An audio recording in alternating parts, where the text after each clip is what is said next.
Ahoj, já vás vítám u tohoto videa. Pro ty z vás, kdo mě neznáte, moje jméno je Zuzka Procházková, věnuju se stylingu a kromě stylingu osob, lidí, miluju sdílet s vámi prostřednictvím blogu, videí, zkušenosti a nápady, které mě v každodenním životě i při stylingu pomáhají a zlepšují mi práci, život.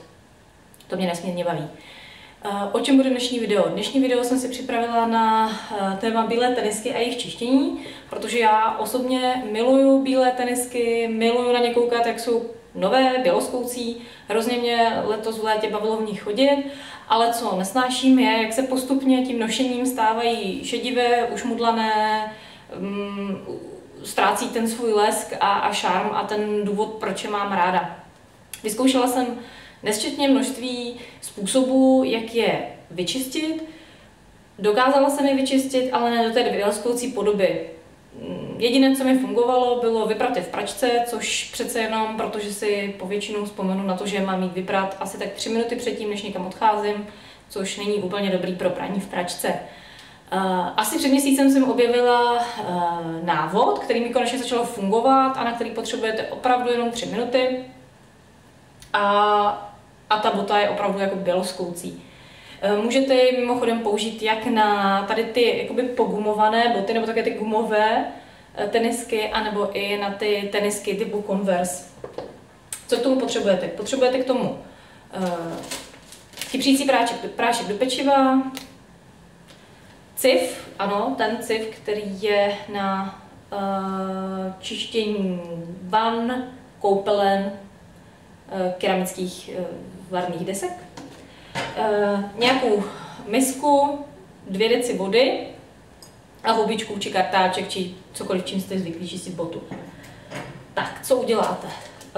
Vysypete kypřící prášek do pečiva do misky a přidáte 2 deci vody.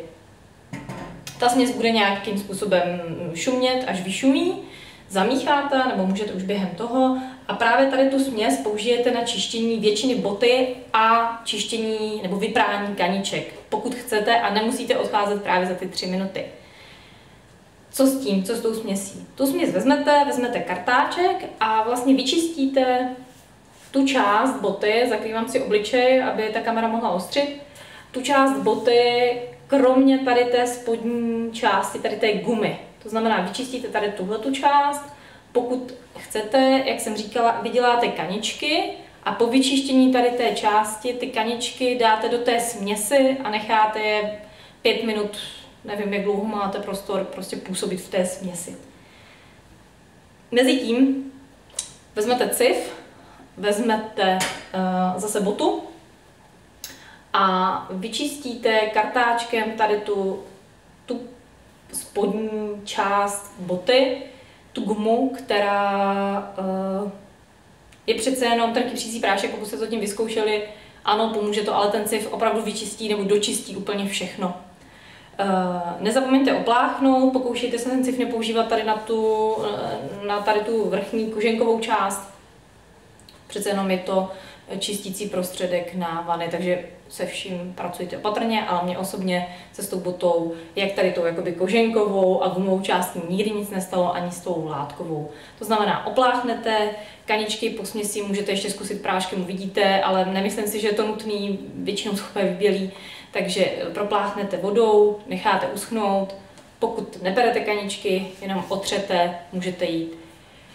Zaručuju vám, že ty boty opravdu budou vypadat téměř jako nové, nebo prostě mají tu bělobu, samozřejmě vidíte takové ty jakoby oděrky, ale s tím nic neuděláte. Pokusím se vám dát do videa prostřihy fotek mých bot před vyčištěním a po vyčištění, jestli se mi to povede, pokud ne, tak se omlouvám, ale věřte mi, skutečně to funguje.